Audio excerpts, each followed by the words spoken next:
Number 6, MSU Extension Overview of Services and Annual Report. Good afternoon.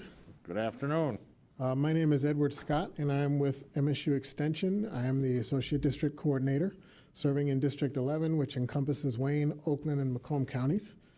I believe you should have my slides up on your screens now, right? Okay, so this first slide is just a quick piece to let all of us know that we are an affirmative action organization and that our programs are open to everyone without regard to race, religion, gender, et cetera. And we make it a point to try to promote our programs and to recruit for our programs in an effort to reach parity with the surrounding communities.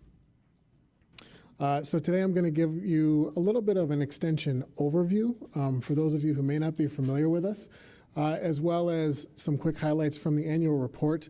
A copy of it has been provided with the agenda, and I've also provided hard copies for each of you at your seats. The mission of Michigan State University Extension is to help improve the lives of citizens through an educational process that applies knowledge to critical issues, needs, and opportunities in local communities. Some quick history about Extension. MSU was founded in 1855 as the Agricultural College of the State of Michigan. In 1862, 1890, and also 1994, the Morrill Acts established the land-grant university system, whereby universities were established in order to help our agricultural population learn the best practices and provide higher yields in order to feed our country. In 1912, the Michigan legislature gave county boards the authority to appropriate funds for extension teaching and research. What they found was that these land-grant universities were doing phenomenal work, great research into corn production, tomato production, how to preserve these foods, but it was all kind of staying on campus. And so, you know, if our campus is in East Lansing and you lived in Grand Traverse County, there was no way for you to take advantage of that. So in 1912, the Michigan legislature gave county boards the ability to establish county agents, whereby people would come from campus out into the field and be a resource for local residents. In 1914, Congress established the cooperative extension system through the Smith-Lever Act. So taking the model that was established in Michigan, they transported that model nationwide and replicated it. Just some more quick history. So the Cooperative Extension Service initially was focused on agriculture, home economics, public policy and government leadership, 4-H, and economic development, as well as coastal issues that we look at today through our Sea Grant programming. Extension consists of experts throughout the entire state and has for over 100 years. We have access to faculty and staff members throughout the state as well as on campus, and they help to respond to local issues such as agriculture, children and youth development, health and nutrition, and community and economic development. We also do quite a bit of work around business startups and product development and expertise. In 2014, we had 232 small businesses start up after utilizing our services in the state of Michigan. Each year, the university is able to put on an event called 4-H Exploration Days, where we reach every school in the state and we gather 5,000 youth on campus for a single event. They all come to campus, they spend 3 days living in the dorms and attending classes and learning about college life and also other various 4-H subjects. We're broken down organizationally into 4 entities that have different programmatic focuses.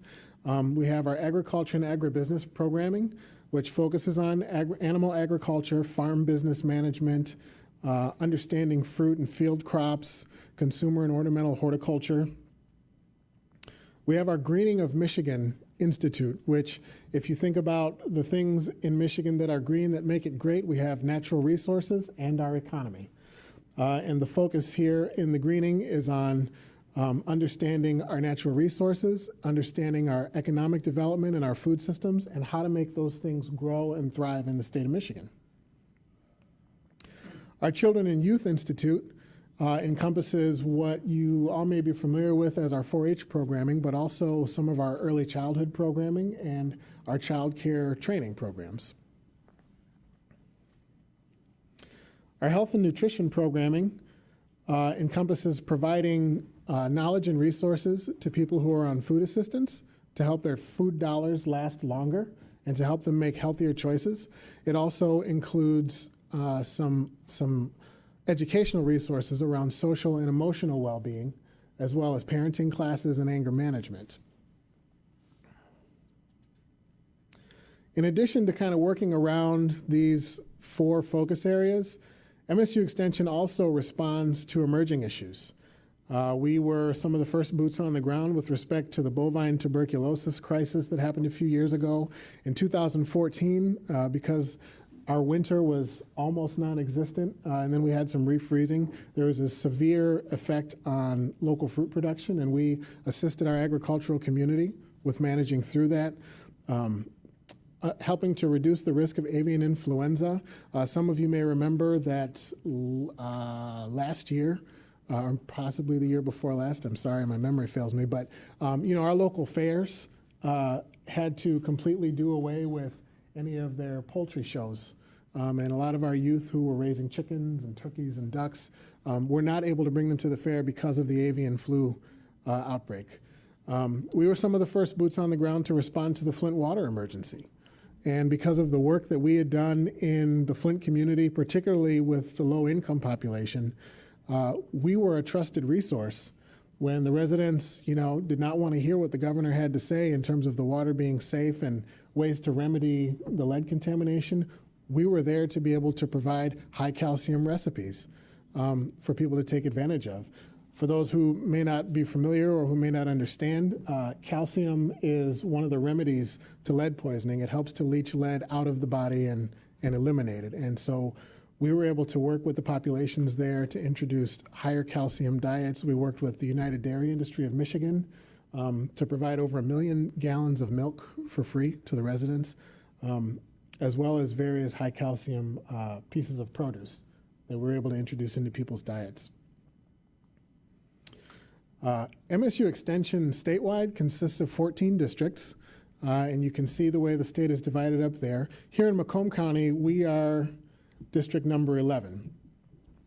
Oakland, Macomb, and Wayne counties. There are 2 district coordinators, Richard Wooten, who some of you may know, and also myself. We have recently restructured our leadership here in the district, and Richard is going to be focusing on Wayne County and particularly the city of Detroit, and I will be focusing on Oakland and Macomb counties.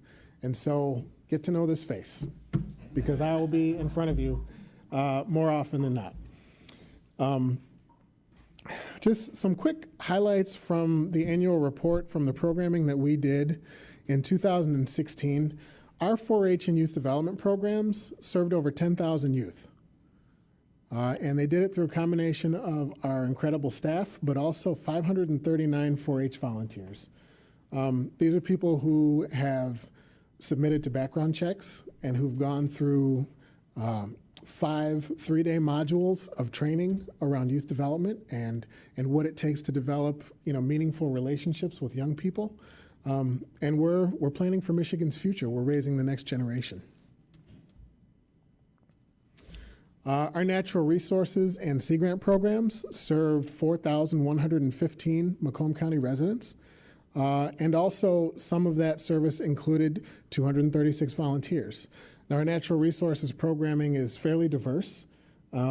It consists of anything from our summer discovery cruises and Great Lakes education programming to seminars about wastewater treatment and septic fields and understanding those things and how they affect the way that we live. Our health, nutrition, and wellness programming served 5,666 Macomb County residents this year. That's 5,666 residents who have a better understanding of nutrition and how physical activity plays a part in their health, and who are learning different and better coping skills to manage their anger and the stresses in their lives. Our community development and financial stability programming reached 1,202 residents last year. That includes over 100 residents who were served through a partnership with the Macomb County Treasurer, whereby we provided foreclosure counseling and helped people to apply for funds in order to save their homes from the county tax process. We're really proud about that. But that also includes people who just were seeking general knowledge about how to better manage their finances. I mentioned earlier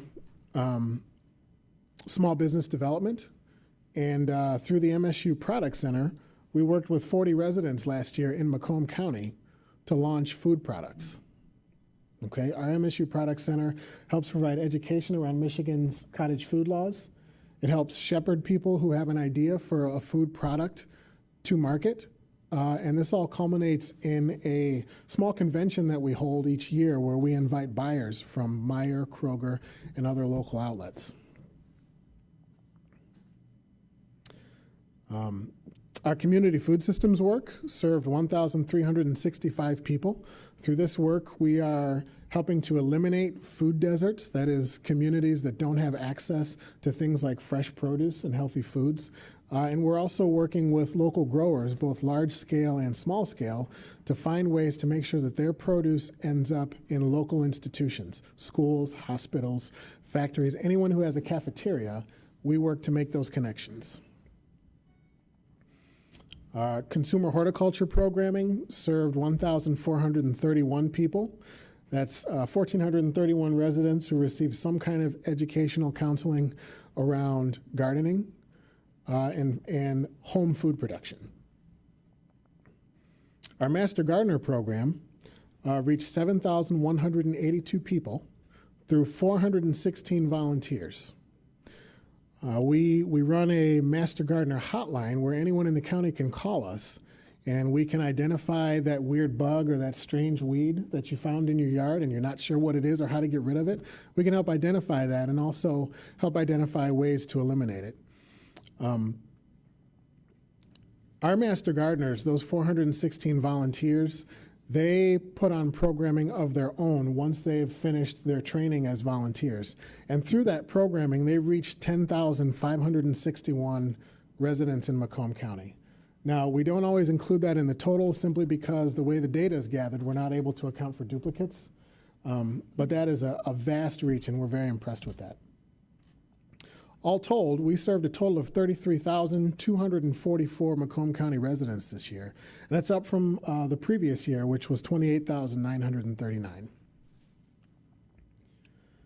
So in closing, I just want to thank you all for your time. We're very grateful for the partnership that we have with Macomb County, and we absolutely look forward to continuing to find ways to serve Macomb County residents.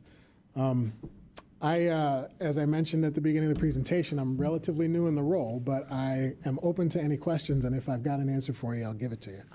Thank you very much. This is a receive and file. Do we have a motion to receive and file? We have a motion by Lucido, support by Drollet. Any comments or questions? Commissioner Brown. What's the biggest project you have coming up that affects Macomb County? Yeah, got it. Any MSU programming that's coming up, or something that's coming that isn't yet released? I mean, what's the next major focus? Or you know, you do a broad-based service, and they're all very well, and I'm familiar with a lot of them, and you do good work, so no complaints. But is there anything else coming up that maybe we need to know about? No, there's not a particular focus. You know, this year will be very much more of the same. We'll seek to reach a wider audience. We always want to strive to have our numbers grow. So you can definitely expect that. I would say that our biggest hitters, would be the Master Gardener program. That definitely serves the most residents of any program that we have to offer. Why all the management changes, MSU? It seems like they've been nothing but a continual series of management changes with the college, and doesn't reflect stability. Yeah, I don't disagree with that. I can only really speak for what's happening here locally. There's a renewed focus on the city of Detroit. There's going to be, you may have heard about this, but MSU Extension and Ag Bio Research is going to be looking at installing an agricultural research station in the city of Detroit, and it'll be the first station like this in an urban setting in the country. And with all of the political complexity within the city, they felt that they needed to designate one person to help focus on that locally. And so given my predecessor's experiences with Wayne County and the city of Detroit, they decided to ask him to focus on that. I've been functioning myself in capacity as the associate district coordinator, so kind of as his right hand. And so I was here and able to step into this role. And we look forward to this being, you know, more long-term than some of the changes you've seen over the past few years. Okay, well, sounds like a good program where he's going, and that I wish him well there. So thank you very much. Thank you. Look forward to working with you. Next, I have Commissioner Drolet, then Carabelli, and Smith in the wings. Okay. Commissioner. Thank you, Mr. Chair, and thank you, Mr. Scott, for your presentation. How is the MSU extension funded, and what amount of funding comes from Macomb County? I don't have that exact number right off the top of my head, but I can tell you that our funding comes from federal sources, state sources. Can you speak into the microphone, please? I'm sorry about that. Our funding is a mixture of federal sources, state sources, and local funding provided to us through agreements with county governments. Okay. The amount of money that we receive from Macomb County, again, I don't have the exact figure, but the ballpark is about $875,000 per year in order for us to provide the programming that we provide here in the county. Thank you. Thank you. I see Mr. Smeagol in the audience. Would you have a number? Not off the top of my head. Thank you, sir. I think Mr. Scott's generally in the ballpark. I'm in Okay. the ballpark, yeah. Okay, next we have Mr. Carabelli. I'm sure he wants to find out about those strange weeds. That I found in your car, or? Thanks, thank you. Couple of questions here. Couldn't help it, come on. Who chooses the programs that you outlay in the county? The residents do. We actually, last year, at the beginning of 2016, we led what's called an issues ID process. And that's something that we do about every 5 years across the state. In all of our local communities, we hold a series of focus group conversations to get an idea of what people would like to see from MSU. And we take that information, and then that becomes our, plans of work and our logic model for the next 5 years. And so that's how we solicit input. Okay. Mr. Chairman, if I can keep going on that. Sure, yes. Your nutrition program. Explain to me your nutrition and wellness program. Just if you can touch on it and give me a Sure. 10,000-foot view. It's got a couple of different components to it. The main component is through our SNAP and FNEP programming, where we provide educational resources to people who qualify for SNAP benefits or FNEP benefits, Supplemental Nutrition Assistance Program benefits, or expanded food and nutrition benefits, so welfare and food stamps. And what we've seen sort of historically is if someone receives food stamps or welfare, those resources aren't always managed properly, and they don't make it to the end of the month.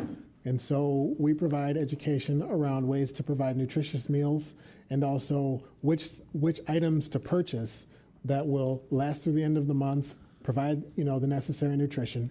A piece of that is also working particularly with youth and with women around increasing physical activity, getting more exercise, eating right. And then the last piece of that is our social and emotional well-being programming. We actually partner with the courts in some cases, but also it's open to communities, and people are referred to us for anger management and parenting classes. Okay. I know you're not going to have this information with you today, but when you get the opportunity, you explain that we went up, I think you said from 28,000 up to 33,000 plus that you're working with.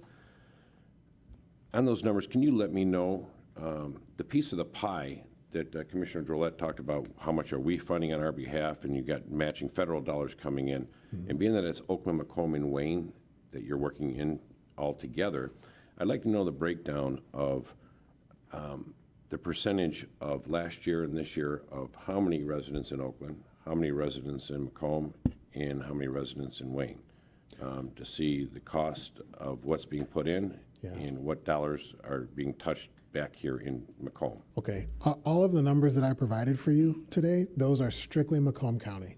No, I understand that. Okay. But I want to know how many in each other county. So is it, you're only doing 20,000 in Oakland and 20,000 in Wayne, and we hit it large at 33,000 you worked with here in Macomb? Or is it the opposite? So I'd like to see across the board how we're fitting into a three-part group if we're getting our 33.33%. Sure. If that makes sense? Yeah. Your breakfast to farm, you talked about getting the food from the farmers out and get it sold locally. Have you worked with the Meals on Wheels program here in the county at all, as far as trying to get some of the fresh fruit and stuff sold to them? The short answer is yes. We've done a couple of different things with Meals on Wheels. We help find resources where there's surplus food items available for Meals on Wheels. Our staff sometimes volunteers and delivers the foods. Macomb Community Action, is a part of the same department that we're housed under, and we collaborate with them. I don't know that I can say with certainty that we've actually worked with Meals on Wheels to connect them with the farmers, though. So that's absolutely something we can take a look at. Okay.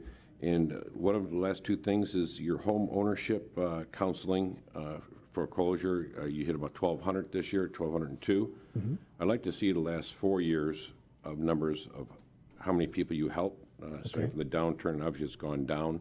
And is there something we're putting in place to help educate before someone gets into the problem instead of after the fact? Sure. Have you guys looked at beforehand instead of after the fact? Yes, actually, we provide, so I simplified it for purposes of the presentation, but in terms of homeownership counseling, we provide pre-purchase classes for people. It helps them understand the mortgage process, what things to look for in a house. Participating in our pre-purchase classes actually provides an opportunity to take advantage of some HUD dollars for down payment assistance. So we do make an attempt to educate people before they get into the house. Once they're in the house, it's sort of up to them, and then if something goes wrong, we try to catch them at that point as well. Thank you, Mr. Chairman.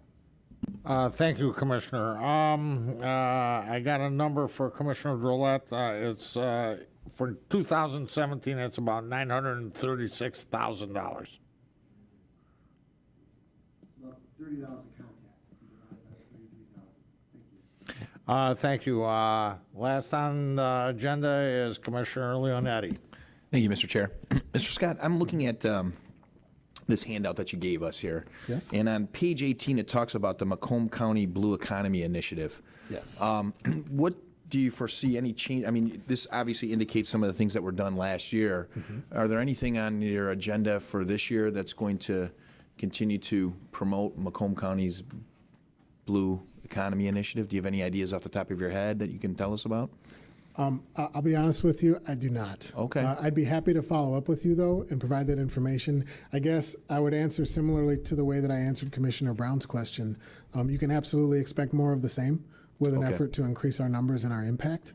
But in terms of specifics to enhance that, I don't at this time. Okay, fair enough. Thank you. Yep. Thank you, Mr. Chair. Thank you. Any other comments or questions? Second follow-up question, Commissioner Drollet. Thank you, Mr. Chair, and thank you again. Of the programs that you administer, which of the ones do you consider are the most expensive to administer or to operate?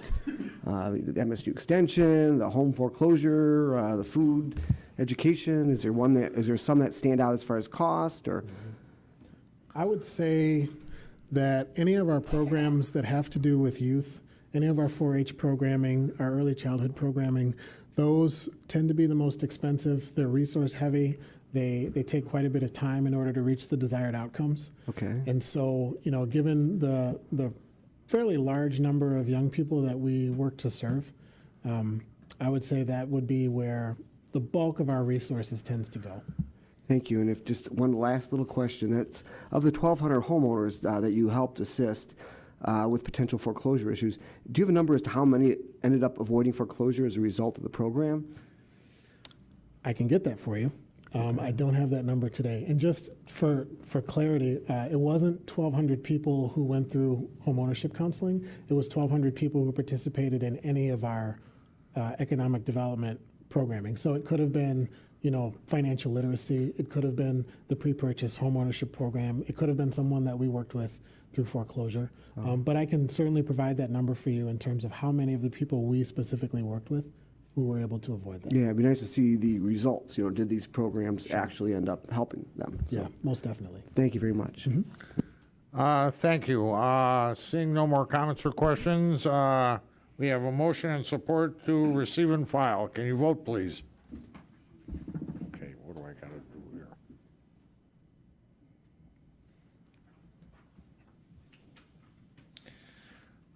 Thank you very much. Thank you very much for your presentation. Well done. Thank you very much.